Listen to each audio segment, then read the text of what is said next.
नाम दिनेश प्रिया। मेरो दोकानको नाम स्नट ग्यालेरी डग हाउस। यो चाहिँ दिपेन्द्र चोक 10 मा पर्छ, वीरेन्द्र क्याम्पसको साइडतिर। मैले यो पसल खोलेको तपाईँको हालचाल 1 वर्ष जति भयो। योभन्दा पहिला तपाईँको चाहिँ मैले कुकुरहरू ब्रिडिङ गराउने, त्यहाँ चाहिँ घरमै तपाईँको 8-9 वटा कुकुर पालेर तपाईँको ग्राहकहरूलाई सेवा दिँदैछु। स्टोरमा चाहिँ अहिले हालचालै 5-6 वर्ष जति भयो। तपाईँको डगहरू, यो पपीहरू चाहिँ हामी बिजनेसहरू अगाडि बढ्दैछ। बिस्तारै यो चाहिँ सम्भव मैले हुन्छ भन्ने आश लिइरहेको छु। गएर अब तपाईँको चाहिँ यो विभिन्न थरीका जातहरू जस्तै तपाईँको स्पिच भयो, जर्मन शेपर्ड भयो, पप भयो, बगर स्प्यानियल भयो, यिनीहरू अहिले चाहिँ हालचालको बढी मात्रामा डिमान्ड भइरहेको छ।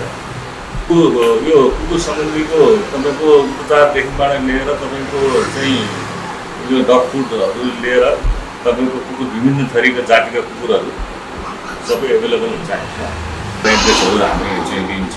बुकिङ अनुसारको तपाईँको म्याप गर्नुपर्ने, बुटोल गर्नुपर्ने। हामी चितवन मात्र नभइकन हामी बुटोल, झापा, काठमाडौँतिर, जस्तो गिरनतिर, होइन लानतिर, तपाईँको धरानतिर पठाउनु परेको हामी चाहिँ त्यो अनुसार हामी सुविधा दिन्छ। 1 वर्षको इन्जेक्सन डिसेम्बरहरू लगाएको हुन्छ, तपाईँको कोरोना लगाएको हुन्छ, होइन ऱ्याबिजको लगाएको हुन्छ। त्यो दुधसँग तपाईँको चाहिँ मात्रा आउँछ कि 1 महिनासम्म तपाईँको आमाको दुध पाउँदाखेरि अलिकति हेल्दी पनि हुने, त्यो हिसाबले हामीले चाहिँ राख्छ। त्यहाँ चाहिँ तपाईँको चाहिँ 30 दिन कटिसकेपछि अनि बल्ल हामीले चाहिँ बेचिन्छ कि बेच्दाखेरि चाहिँ त्यसरी राम्रो हुन्छ। नर्मली तपाईँको सुरुमा डिसेम्बर लाउने हो, त्यसपछि कोरोना लाउने हो, त्यसपछि ऱ्याबिजहरू त्यही वर्षमा 4 वटा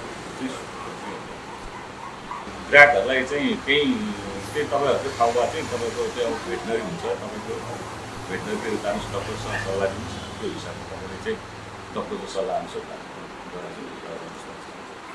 कस्टमरको यस्तो हुन्छ। कस्टमरहरूमा चाहिँ एउटा विश्वासको यो भनेको तपाईँको एउटा चाहिँ हामीसँग लगाइँदाखेरि कतैदेखिबाट लगाइन्छ कुकुरहरू लगाइन्छ, कसैको त्यहाँ तपाईँको चाहिँ ब्रिडिङमा फरक पर्छ, होइन विश्वासमा आउने चिज हो। लिङ्कबाट हो भने हाम्रो यो व्यापार यो लाइन भनेको तपाईँको चाहिँ दोकानमै आएर चाहिँ अब कुकुर उठाएर लगाइन्छ भन्ने पनि छैन। तपाईँको फोनको भरमा कन्ट्याक्टमा अनलाइनमा तपाईँको होइन अब तपाईँको भाइको अब विभिन्न थरीको अहिले त सुविधा छ। ग्राहकहरूले सबभन्दा मेन कुरो विश्वासमा चल्ने चिज हो कि यो। हामीलाई कुकुर भनेको एकदम माया पनि लाएर आउँछ, होइन हामी पनि पालिराखेको छ। जसले कुकुरहरू पालिराखेको छ त्यसलाई चाहिँ बेसी नै माया त हुन्छ। तपाईँको जस्तै तपाईँको एउटा कुकुर मान्छेले ग्राहकले लगाएपछि त्यो कुकुरको तपाईँको कुनै पनि बिरामी भएर कुनै पनि भएन उनीहरू कस्तो फिलिङ हुन्छ भनेको त्यो विषय मलाई थाहा छ।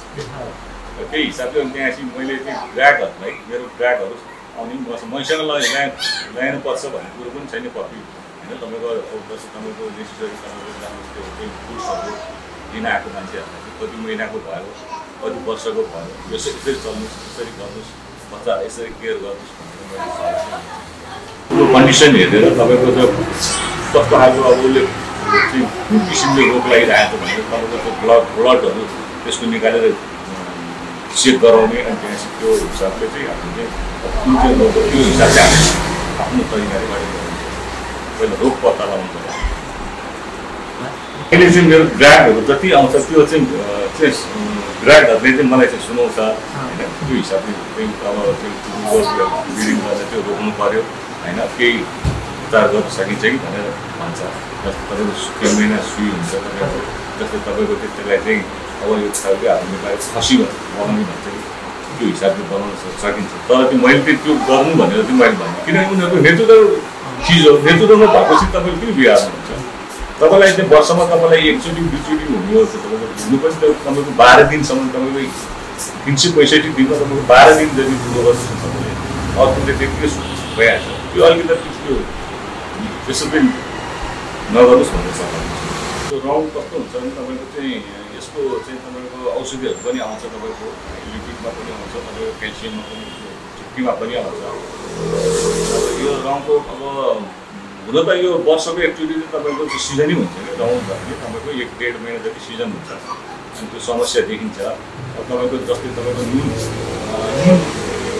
कुरोहरू खाँदाखेरि समस्या त्यो पनि देखिन्छ रौँ झर्ने होइन। अब तपाईँको घाम पानी हुन्छ तपाईँको घाम पानीमा बढी गर्दाखेरि तपाईँको त्यो चाहिँ रौँ बढी झर्ने समस्या पर्छ।